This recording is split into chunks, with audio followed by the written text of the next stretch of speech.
Nós estamos vivendo um tempo assim adverso. Talvez nunca vivemos esse contexto todo que a gente está vivendo. Nós estamos vivendo um tempo em que eu mesmo tenho aconselhado muitas famílias, de pais, às vezes briga entre pai e filho por um motivo que você já sabe. Briga entre homem e mulher, esposa, pelo motivo que você já sabe.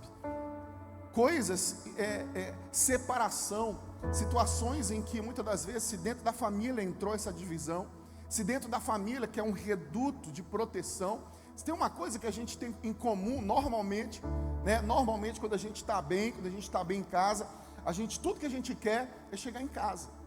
Tudo que a gente quer é chegar em casa, encontrar os filhos, falar com a esposa. É um ambiente de segurança, é um ambiente de conforto, é um ambiente em que a gente se sente bem. É a nossa casa, é o nosso reduto de segurança. É quando a gente deita, sabe, com a pessoa do lado, a gente começa a conversar e o tempo vai passando. É um ambiente de segurança, um ambiente de confiança. Quando você senta na mesa, sabe, e conta as piadas, e assiste um filme, fica tirando graça, sabe, e rouba a atenção de um, sabe, fica brincando ali, e sabe, encarna um com o outro, brinca, conta a piada, veste a roupa um do outro, pega as coisas. Você não pegou nas minhas coisas e tal, não sei o que. Você pegou meu brinquedo. Quem foi que pegou meu celular? Por que você não bota para carregar? Só quer usar a carga do celular? Por que tal e tal, sabe? São coisas assim que sai do computador, menino, tu está o tempo todo na internet e tal. Brigas normais, que até isso faz parte. Pô, vamos brincar, vamos descer, vamos brincar de bola, vamos para fazer, sabe, tá em família, vamos para a praça, vamos fazer alguma coisa. Tá em família, é um ambiente legal, é um ambiente que nos enriquece, é um ambiente que nos apetece, como a Sandra tem falado tanto. É um ambiente em que é comum, nos alimenta, nos traz energia. É um ambiente que nos traz assim o regozijo, o gozar, aproveitar. É um ambiente de descanso, é um ambiente de reposição de energias. Por isso que a gente trabalha, durante a semana e descansa, está com a família ao final de semana. Mas o problema é que agora, nesse ambiente que a gente está vivendo, nesse contexto, muitas das vezes esse reduto de segurança, ele é um ambiente de conflito. Ele passou a se tornar um ambiente de conflito, um ambiente em que a gente se sente inseguro, a gente não sabe se está dormindo com o inimigo ou não, sabe? Às vezes parece que a nossa expectativa precisa estar em alguém, em alguma coisa, e eu, como voz de Deus, como profeta do Senhor nessa noite, eu vim aqui para te dar uma notícia, uma direção para a tua vida, não eu, Maxwell, mas a palavra do Senhor, que a sua esperança, a tua direção, a tua expectativa esteja no bom pastor. O poder da esperança. Eu quero ministrar o teu coração nessa noite. As pessoas, elas estão ansiosas, confusas, com muitas informações, se alimentando de tanta coisa e não sabe o que é verdade e o que não é. Sabe, é uma confusão, sabe, parece que na nossa porta, a qualquer momento haverá uma crise, um grande problema. Sabe, a gente tem visto sim as famílias brigando, e isso não escolhe classe social. É em todas as classes sociais, é ou não é? É assim ou não é? Talvez você que está me assistindo está vivendo nesse momento essa realidade, está vendo aí, talvez esteja até na sala, mas hoje passou o dia sem poder falar, sem conversar, ou faz tempo que você não tem tempo de qualidade com o seu esposo, com a sua esposa, exatamente por causa dessa divisão, exatamente por causa dessa confusão. Mas há um tempo de paz, de alegria, de restauração, de reconciliação entre o pai e filho e pai, e entre a família. Nós precisamos entender aonde está o nosso coração. Parece que o Brasil, a nossa nação, está à beira de uma convulsão social. E igreja, como é que vai fazer? Como é que a igreja também vai ser levada nesse ambiente? A igreja também está submissa, está sujeita a ser levada para esse ambiente de infelicidade e de não ter esperança? Como é que está o nosso coração como igreja, como alguém que é luz, que é sal, que é direção, que é resposta para essa humanidade? Será que nós somos mais um também que está perdido? Será que o que a gente está vivendo é final dos tempos? Abra lá em Mateus capítulo 24. Porque deixa eu te dizer uma coisa, nada que a gente vive, nada, nem ontem, nem hoje, e o que a gente vai viver, o Senhor não previu na sua palavra. Não é surpresa, talvez seja surpresa para mim e para você, mas não é surpresa para Deus. Não há alternância no trono de Deus. O Senhor está no seu trono soberano, poderoso, todo poder nos céus e na terra. Ele é juiz, Ele é dono, Ele é criador, Ele é Senhor, Ele é Rei dos reis. Ele não se abala, Ele não tem dúvida. vida. Ele sabe, Ele é a verdade, Ele é a vida. E Jesus é o caminho que nos leva para esse ambiente de segurança. O Senhor não está perdido. Olha que a palavra dele fala aqui em Mateus capítulo 24, verso 3 em diante. Fala assim, Jesus falando aos discípulos, né? Tendo Jesus se assentado no Monte das Oliveiras, os discípulos dirigiam-se a ele em particular e disseram: dize-nos, quando acontecerão essas coisas? E qual será o sinal da tua vinda e o fim dos tempos? Jesus respondeu: cuidado, que ninguém os engane, pois muitos virão em meu nome, dizendo: eu sou o Cristo, e o enganarão a muitos. Vocês ouvirão falar de guerras e rumores de guerras, mas não tenham medo. É necessário que tais coisas aconteçam, mas ainda não é o fim. Nação se levantará contra nação, reino contra reino, haverá fomes, terremotos em vários lugares. Tudo isso será início das dores. Eles os entregarão para serem perseguidos e condenados à morte, e vocês serão odiados por todas as nações por minha causa. Naquele tempo, muitos ficarão escandalizados, trairão, odiarão uns aos outros, e numerosos falsos profetas surgirão e enganarão a muitos. Devido ao aumento da maldade, o amor de muitos esfriará, mas aquele que perseverar até o fim será salvo. Você observa que esse texto aqui, Jesus falando há 2000 anos, mais de 2000 anos atrás, para os discípulos, parece que está descrevendo a realidade atual. Parece que ele está descrevendo aquilo que a gente está vivendo hoje. E aí eu te pergunto, e é algo que você precisa refletir: será que nós estamos vivendo o final dos tempos? Porque ninguém sabe o dia nem a hora. A gente às vezes está perdendo tempo brigando, sabe? Nós ficamos 2 anos sem poder abraçar, e agora mais um tempo sem poder abraçar, mas a barreira já não é física, a barreira é emocional, que tem distanciado as pessoas. Já não é o isolamento social, mas é o isolamento emocional. Cada um com a sua razão, e a gente não abraça, a gente não olha no olho, a gente não sorri, a gente já não conta piada, o ambiente já não é leve, o ambiente é pesado, por causa de um posicionamento do A ou do B. Será que é isso que o Senhor espera da sua igreja? É isso que o Senhor tem para a gente? A nossa esperança está onde, irmãos? Aonde está a nossa expectativa? Aonde está o nosso coração? Aonde está aquilo que nos faz ficar alegre ou triste? Aonde está aquilo que a gente acredita que traz sustento e fundamento para nós, que traz direção? No mundo sim a gente vai ter tribulação, no mundo sim a gente vai passar por desafios, por dificuldades, mas nós não podemos perder a esperança, não podemos perder a fé. Não podemos perder e ficar perdido como cego, porque nós vamos direcionar, nós somos resposta, mas um cego não guia outro cego. Ninguém vai levar alguém a um lugar que você nunca foi. Não tem como você direcionar se você não tem direção. Você também vai estar perdido.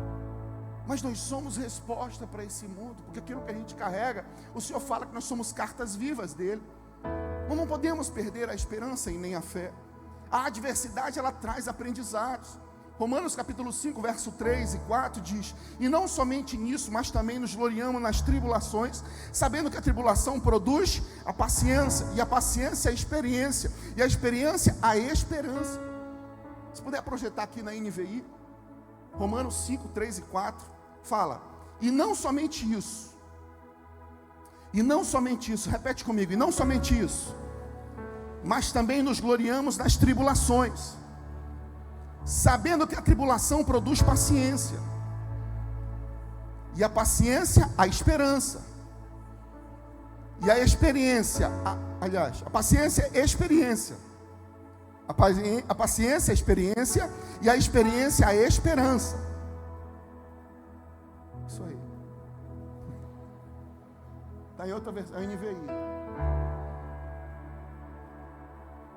Nós precisamos ter nossa expectativa em Deus. Até a adversidade nos traz experiência. Nós precisamos saber que o Senhor, Ele não está perdido. Nós somos a igreja do Senhor. Existe um Salmo 23. Exatamente, eu quero discorrer um pouquinho sobre esse salmo nessa noite, que fala o Senhor como pastor. E pastor é a figura mais próxima, que mais pode referenciar o que é cuidar, e o que é ovelha, o que nós somos, e o que é um pastor que o Senhor é, o bom pastor. Salmo 23, no verso 8, diz assim: o Senhor é o meu pastor, e nada me faltará. O Senhor é o meu pastor, e nada vai me faltar. O Senhor é o meu pastor, o pastor da minha casa, o pastor dos meus filhos, o pastor da minha vida, e nada vai me faltar. E esse versículo ele é muito conhecido, mas sabe, a gente muitas das vezes interpreta ele de uma maneira incorreta. Porque quando a gente lê a palavra de Deus dizendo nada vai me faltar, e a gente olha para nós e percebe que está faltando, então o Senhor não é o meu pastor. Às vezes me falta saúde, às vezes me falta, sabe, esperança, me falta fé, às vezes me falta dinheiro, às vezes me falta um relacionamento, me falta alguma coisa, me falta um carro, me falta, sei lá, me falta uma família, me falta paz.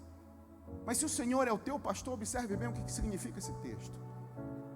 É que o Senhor, sendo o nosso pastor, é o suficiente, Ele nos completa. Eu não sinto falta de nada. Quando o Senhor de fato é o centro da minha vida, quando a minha vida está submissa ao senhorio do Senhor, quando Ele é o meu pastor, eu não sinto falta de nada. Por mais que eu tenha escassez, mas Ele é o meu pastor. Quando eu considero que o Senhor é o meu pastor, eu entro num ambiente de proteção e de provisão.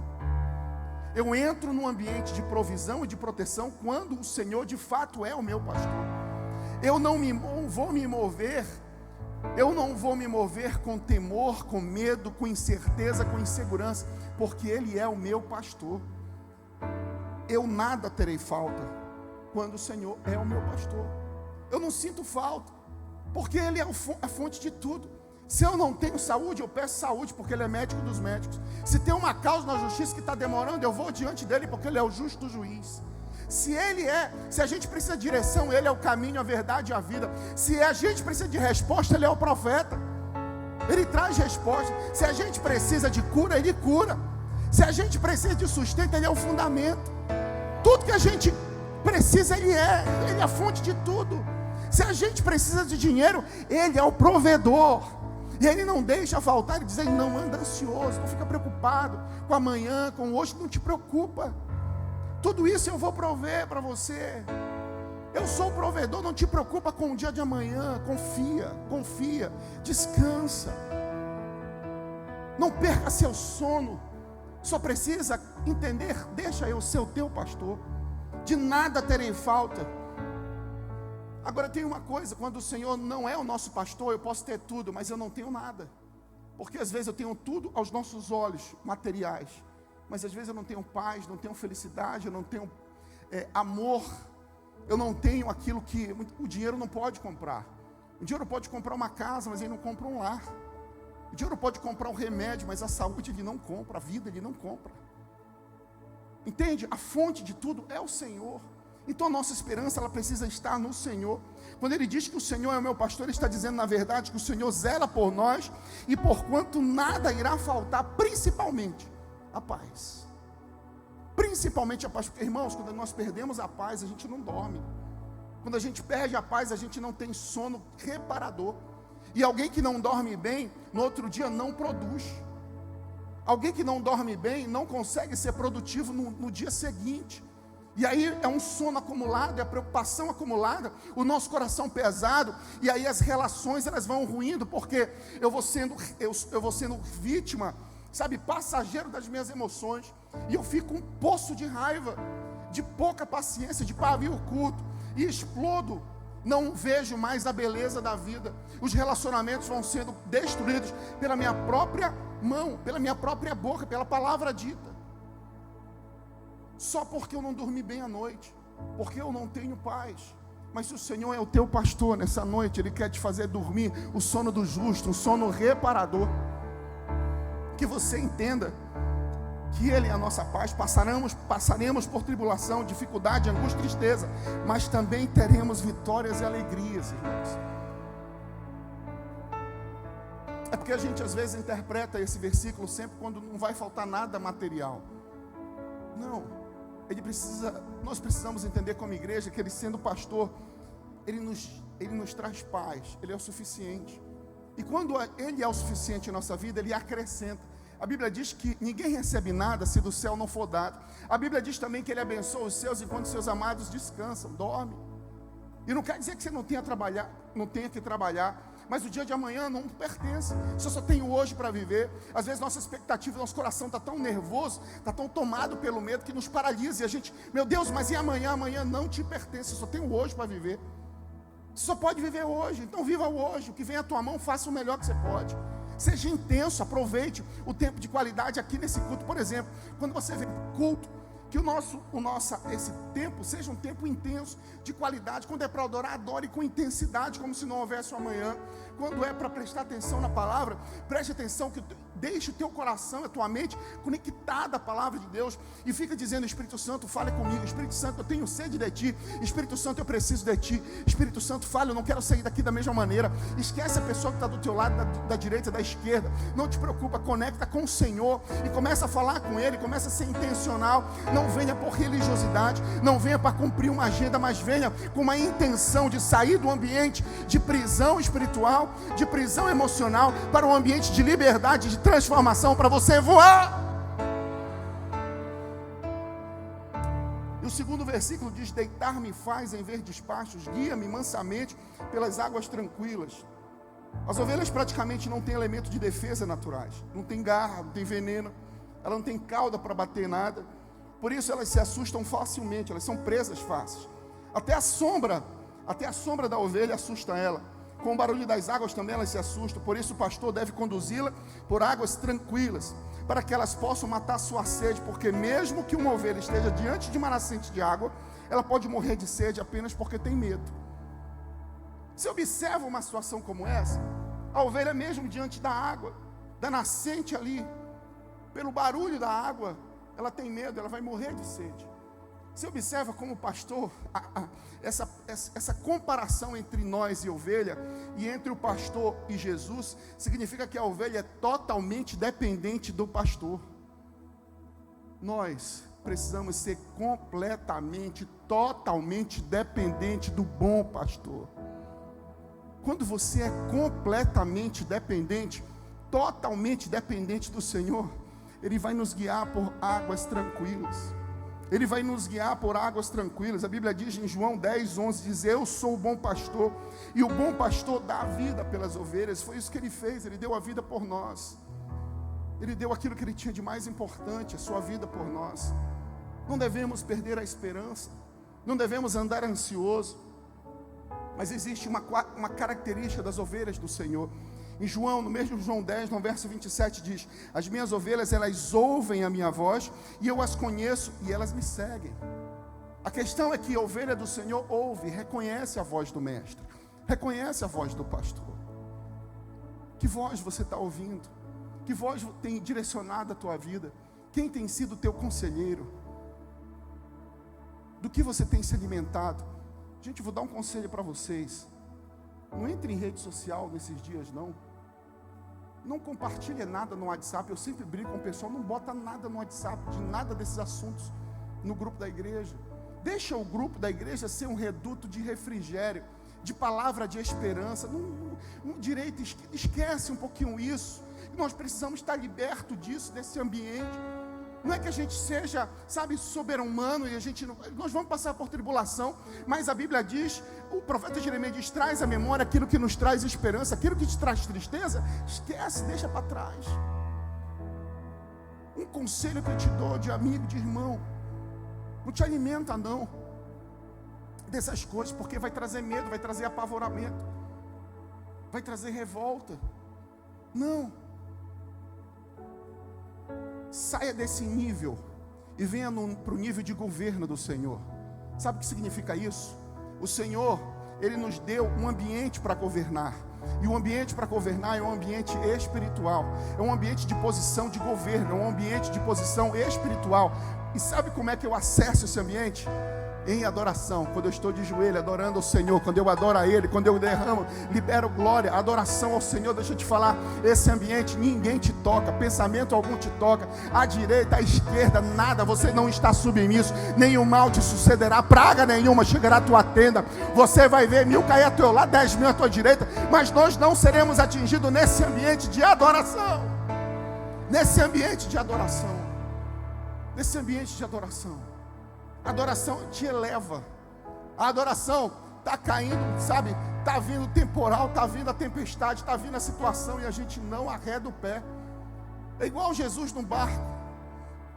Jesus no barco dormindo, enquanto o barco estava em tempestade, os discípulos ficaram desesperados. Jesus estava dormindo, tranquilo. E aí ele foi e deu a ordem, o mar se acalmou. Tem uma música que diz: mestre, o mar se revolta, as ondas nos dão pavor. O céu se reveste de trevas, não temos um Salvador. E aí você já sabe o resto, eu não sei. Gente, fica comigo, meu mestre, podes assim dormir, se a cada momento nós temos, se prestes a submergir, as ondas atendem ao teu mandar. Sossegai, seja o encapelado mar, a ira dos homens do vento do mal, as águas não podem a naufragar, se leva ao Senhor, Rei do céu e o mar, pois todos ouvem o meu mandar. Sossegai, sossegai, convosco estou para vos salvar. Sim, sossegai.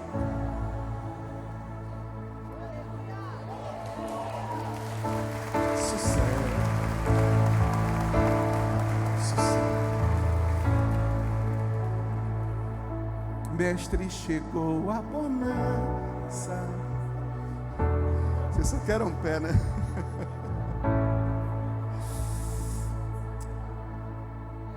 Amém. Existem momentos da tempestade, mas existem os momentos também das águas tranquilas, irmãos. Não se deixa levar só pela tempestade, pelos problemas. Eu estava adorando a Deus ali na hora do louvor, eu falei: Senhor, por que eu estou tão triste? Porque minha alma está abatida. Porque está abatida a minha alma? Espera em Deus, confia nele. Talvez a gente erra quando a gente coloca uma expectativa em algo e a gente não é suprido naquela expectativa e parece que caiu o chão. E a gente fica solto no ar. Peraí, mas nós somos igreja do Senhor, o nosso general é Cristo, Ele nos coloca no ambiente de proteção e de segurança. De segurança, de segurança. Não podemos perder a calma. O texto continua: refrigera a minha alma, guia-me pelas veredas da justiça. O bom pastor, ele guia as ovelhas pelo caminho. O caminho da justiça é sempre o menos percorrido. O caminho da justiça é o caminho menos percorrido. Por outro lado, é o único caminho certo. Porque o caminho da justiça é um caminho que não é para satisfazer a nossa justiça, mas é a justiça do Senhor, e é o caminho certo. A gente quer que a nossa justiça seja feita, e se deixar, a gente diz assim: Senhor, que seja feita a minha vontade na terra e também aí no céu. É verdade ou não é verdade? Se deixar, irmão, a gente senta no trono de Deus. A gente olha para Satanás e diz: Satanás queria o trono de Deus, mas quantas vezes a gente tira o Senhor do trono, a gente senta e a gente quer ser o juiz. A gente quer ser alguém que dá a sentença, e não só da nossa vida, mas a gente ama dar a sentença da vida do outro. É ou não é? É verdade. Mas o Senhor, Ele nos guia pelo melhor caminho. Andar pelo caminho da justiça significa agir conforme Jesus. Agir conforme Jesus. E o versículo 4 ele continua dizendo: ainda que eu andasse pelo vale da sombra da morte, não temerei mal algum, porque tu estás comigo, e a tua vara e o teu cajado me consolam. E aqui que está o desafio, porque a sombra da morte é pior do que a própria morte, porque a sombra da morte é uma ameaça da morte. Quando vem a morte, morreu, acabou.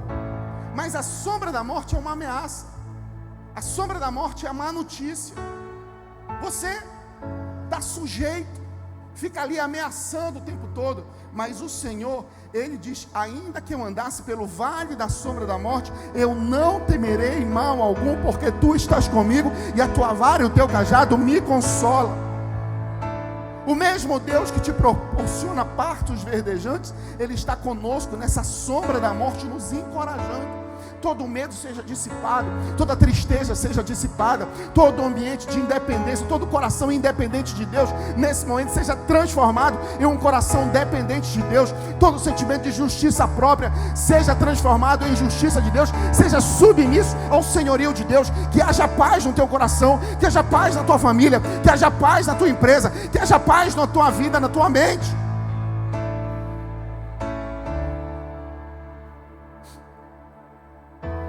Esse paradoxo é uma realidade na nossa vida, de guerra e paz, de incerteza e certeza.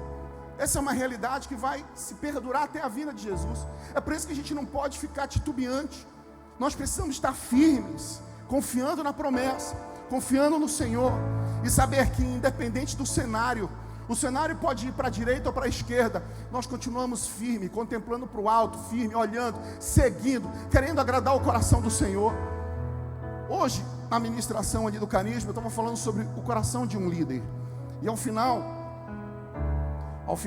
da lição, me veio algo no coração, me veio algo na mente. Como pode resumir? Foram 2 lições seguidas. E como pode resumir tudo aquilo que eu falei? E eu fiquei perguntando para o Senhor antes de responder para a turma. Falei: como pode, Senhor, resumir tudo que eu falei em uma frase? O coração de um líder e o caráter de um líder. Como pode resumir isso em uma frase? E o Senhor respondeu: agrada-te do Senhor. Só procura me agradar. Só procura agradar o Senhor.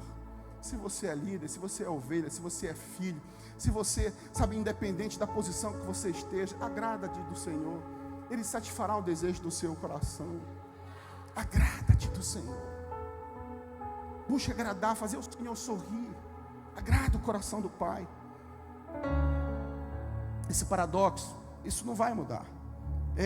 É um cenário que de sim, de não, de será ou certeza. Então a gente não pode estar nessa nossa vida, nossa paz, relacionado a essas incertezas. Nós precisamos estar com a nossa paz, o nosso coração firmado em Jesus, que é a nossa certeza plena, é a nossa segurança. É a nossa segurança. E o versículo 5 diz: prepara uma mesa perante mim na presença dos meus inimigos, unge a minha cabeça com óleo e o meu cálice transborda. Aí eu quero te dizer uma coisa. Às vezes a gente usa esse texto como se fosse um trecho da vingança. Um texto da vingança. Prepara uma mesa perante mim na presença dos meus inimigos e unge a cabeça com óleo e o meu cálice transborda. Observa bem. Mesa. Preparas uma mesa perante mim na presença dos meus inimigos. Não é uma exaltação própria e um texto de vingança, mas é um texto de reconciliação. É você estar na mesa, compartilhando, abrindo o coração. Deixa eu te falar, essa noite, se não puder hoje, mas amanhã, faça um jantar para quem te ofendeu e convida ele, convida ela. Honra.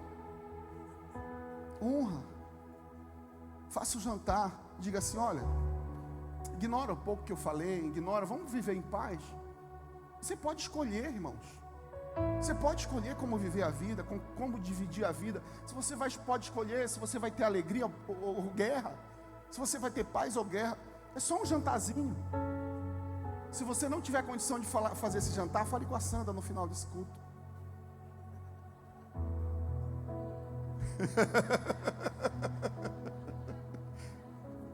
Eu te amo, meu bem. Ai, essa noite tem jantar lá em casa.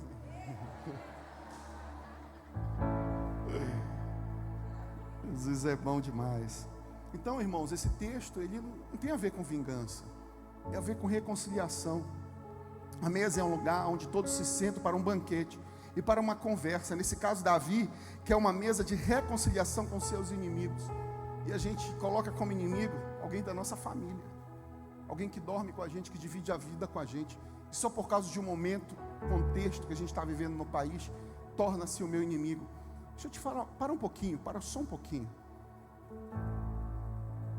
Eu estou falando para os casais. Vem à tua memória agora aquela pessoa que disse sim para ti no altar. Que vem à tua memória agora essa pessoa que hoje talvez você não consiga olhar para a cara dela.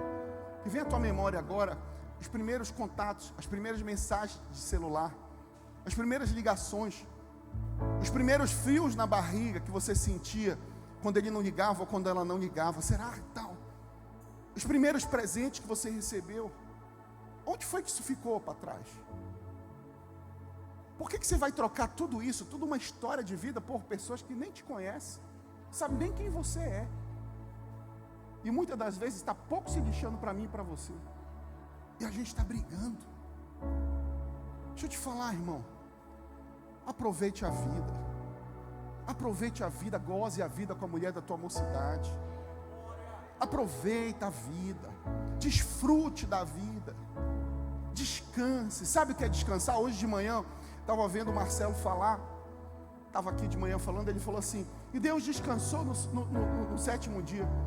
E ele está falando assim: sabe o que significa descansar? Para o Senhor é desfrutar, aproveitar. Irmãos, você já aproveitou o sorriso do teu filho? O desenho que eles fazem assim mesmo, sem pé nem cabeça, mas chega assim: olha pai o que eu fiz, olha pai o que eu fiz. Eu às vezes olhava assim, gente, a gente vai aprendendo a ser pai, né? Eu olhava assim, nada a ver. Aí agora eu fico assim, eu fico já achando graça e tal, né? A gente tem que achar graça, irmão. É que a gente às vezes é muito racional, né?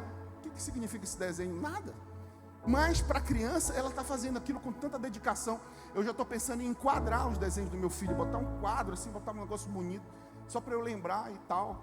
Enfim, mas aproveite a vida. Você pode revelar, sabe de uma coisa? Você pode ser um profeta, você pode falar em línguas, mas se você não tiver comunhão com o irmão, a tua oração nem é ouvida.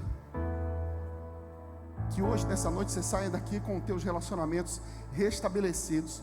E o versículo 6 fala: certamente que a bondade e misericórdia me seguirão todos os dias da minha vida, e habitarei na casa do Senhor por longos dias. Bondade e misericórdia estarão conosco, independente do cenário. A bondade e a misericórdia do bom pastor estará conosco, independente do cenário. Em outras palavras, não importa se você está passando pelo vale da sombra da morte ou por pastos verdejantes. Sabe o que importa? É o Senhor ser o bom pastor da sua vida. Não importa quem é o seu pastor. E sabe qual é a chave para que você acesse esse ambiente de proteção? É a adoração.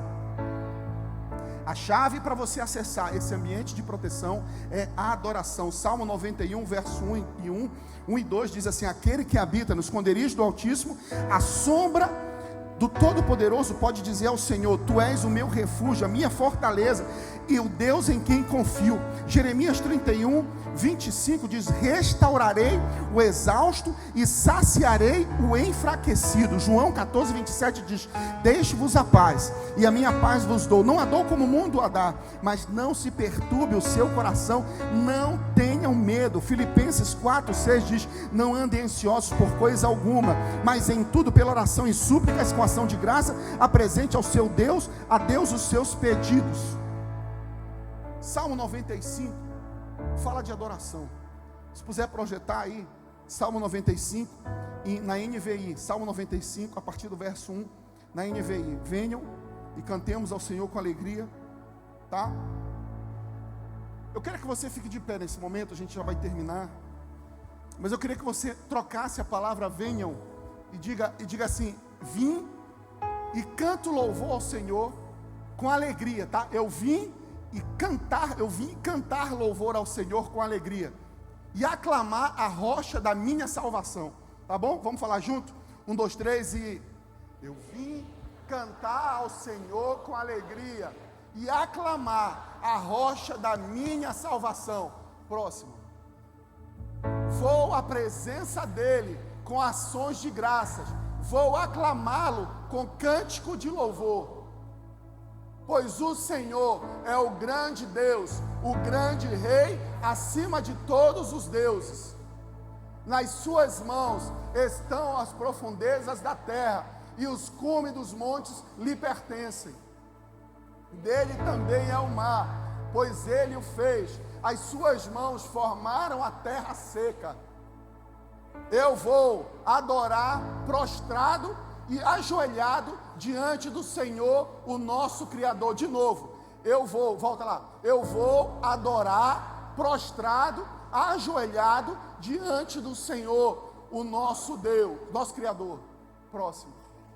Pois Ele é o meu Deus, e eu sou o povo seu, do seu pastoreio, o rebanho que Ele conduz hoje. Se eu ouvir a sua voz, não endurecerei o meu coração, como em Meribá, como aquele dia em Massá, no deserto, onde os seus antepassados me tentaram, pondo-me à prova, apesar de terem visto o que eu fiz. Durante 40 anos fiquei irado contra aquela geração e disse: eles são um povo de coração ingrato, não reconheceram os meus caminhos. Por isso jurei na minha ira: jamais entrarão no meu descanso. Aqui ele estava falando exatamente do povo quando estava no deserto, dos 40 anos que ficaram lá, que fizeram inclusive o bezerro de ouro, que ficavam o tempo todo reclamando quando tinham sede. O Senhor é o nosso provedor e a gente tem que confiar nisso. A adoração te leva para esse ambiente de dependência de Deus. A adoração te leva para esse ambiente de não estar sujeito a essas tentações. De o teu coração, você pode estar passando por tentação, por tribulação, mas não perder a paz. Te leva para um ambiente de você não consegue perder a tua paz. Quem está entendendo o que eu estou falando? Você não precisa estar, você vai passar por tribulação, mas a Bíblia diz: tenha bom ânimo, ou seja, não precisa perder a tua paz. Acesse esse ambiente em adoração. Salmo 63, verso 1 a 11 diz também. Olha lá, Salmo 63 também na NVI. Salmo 63, verso 1 e 11. 1 a 11. Vamos lá. Ó Deus, tu és o meu Deus, eu te busco intensamente. A minha alma tem sede de ti, todo o meu ser anseia por ti, numa terra seca, exausta e sem água. Quero contemplar-te no santuário e avistar o teu poder e a tua glória. O teu amor é melhor do que a vida, por isso meus lábios te exaltarão.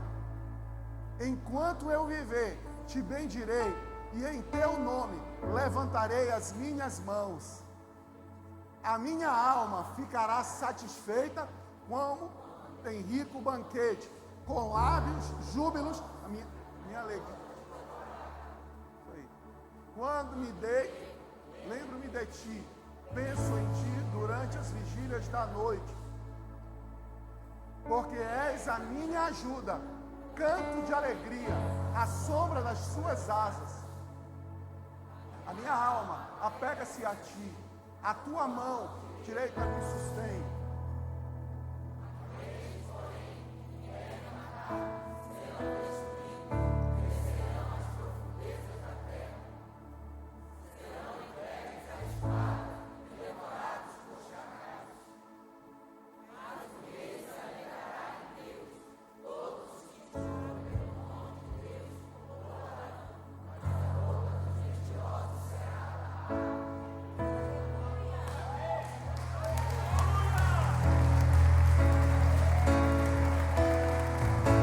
Salmo 63, isso é adoração. O salmista, ele adora o Senhor. Isso aqui é a alma do salmista dizendo. Isso é o psicológico dele, a expressão da situação que ele estava vivendo. Isso aqui era a expressão, é o emocional dele registrado. Eu lembro que Davi ficou quantos dias orando para que Deus ressuscitasse, levantasse o filho para que curasse. Lembrem?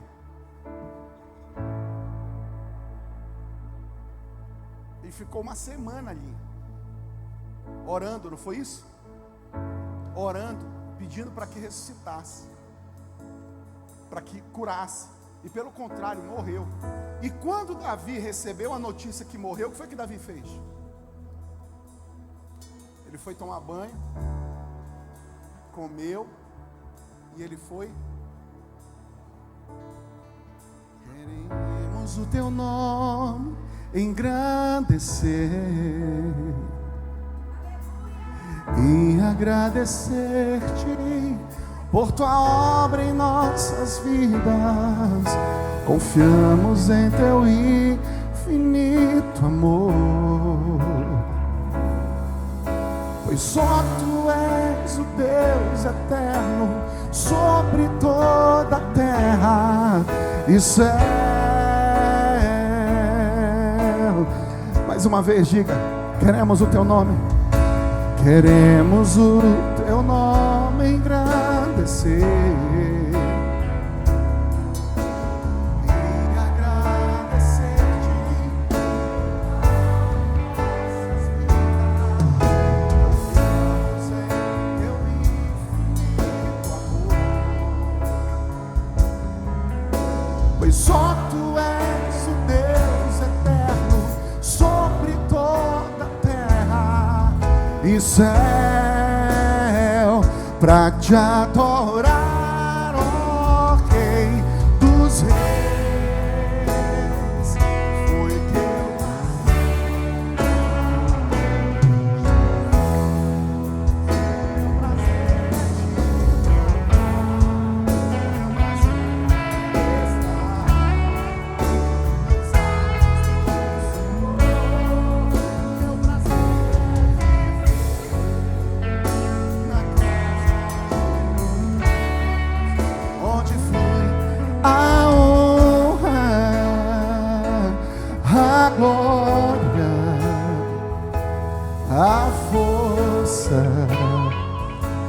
e o poder ao Rei.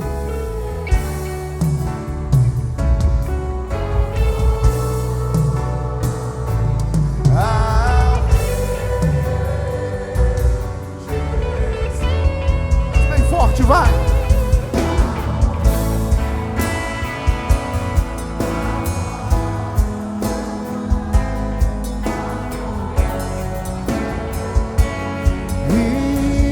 Poder ao Rei Jesus.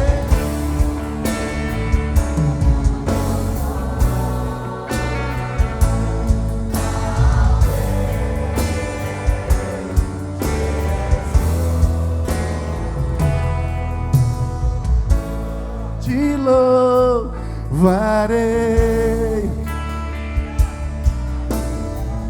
não importam as circunstâncias, te adorarei,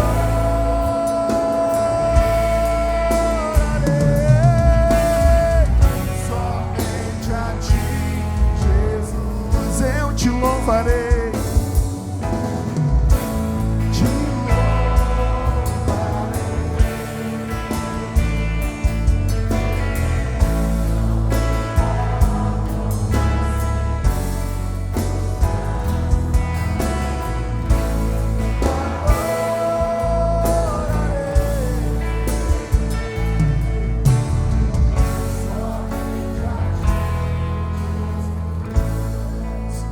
Como o rei Davi,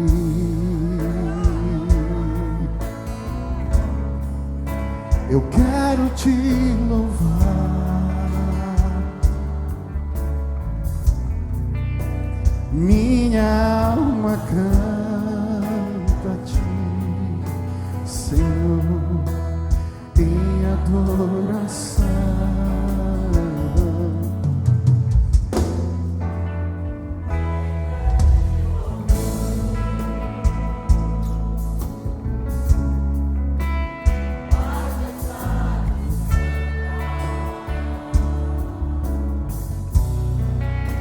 O meu prazer é te dizer: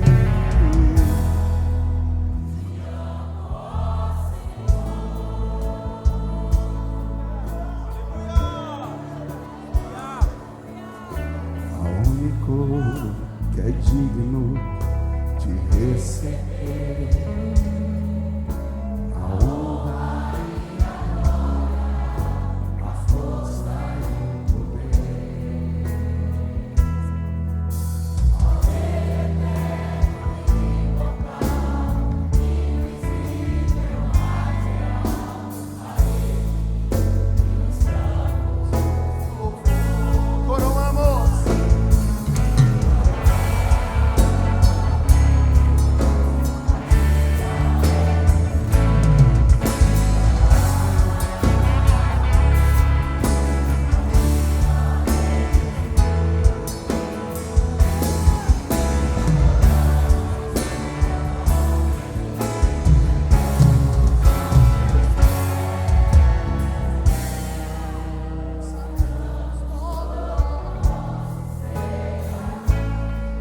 Salmo 42:11 diz: porque está abatido a minha alma, porque te perturbas dentro de mim. Espere em Deus, pois ainda o louvarei. Ele é a salvação da minha face e o meu Deus. Isaías 40:31 diz: mas os que esperam no Senhor renovarão as suas forças e subirão como águias, com asas de águia, correrão e não se cansarão, caminharão e não se fadigarão. Salmo 121, verso 7 diz: o Senhor te guardará de todo o mal, Ele guardará a tua alma. O Senhor guardará a tua entrada, a tua saída, desde agora e para todo sempre. Miqueias 7:7 diz: eu, porém, esperarei no Senhor, esperarei no Deus da minha salvação, o meu Deus me ouvirá. Hebreus 10:23 diz: retenhamos firmes a confissão da nossa esperança, porque Ele é fiel ao que prometeu. Mateus 11:28 diz: vinde a mim, todos os que estáis cansados e oprimidos, eu vos aliviarei. Aleluia, aleluia, aleluia, aleluia, aleluia, aleluia. Esse alívio quem dá é só o bom pastor. Esse alívio quem pode dar é somente o bom pastor. E ele conquistou essa posição de bom pastor porque ele morreu, ele deu a vida pela sua ovelha. Nós somos a ovelha do Senhor. Esse ambiente de proteção, ele proporciona para quem ouve e reconhece a sua voz. Nessa noite, você que está aqui, você talvez ainda não confessou a Cristo como Salvador. E essa confissão vai te levar para esse ambiente de proteção. Nós nunca falamos de religião, nós nunca falamos de religião, de denominação. Nós falamos de ser filho e filha de Deus. Nós falamos de ser ovelha do pastoril do bom pastor. Nós falamos de ter uma nova vida com Ele. Nós falamos de paz no coração. Nós falamos de alívio do cansaço sobrecarregado.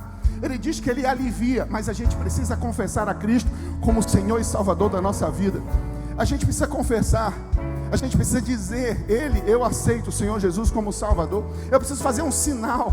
É porque é uma decisão individual. O Senhor, Ele é tão gentleman que Ele não obriga ninguém.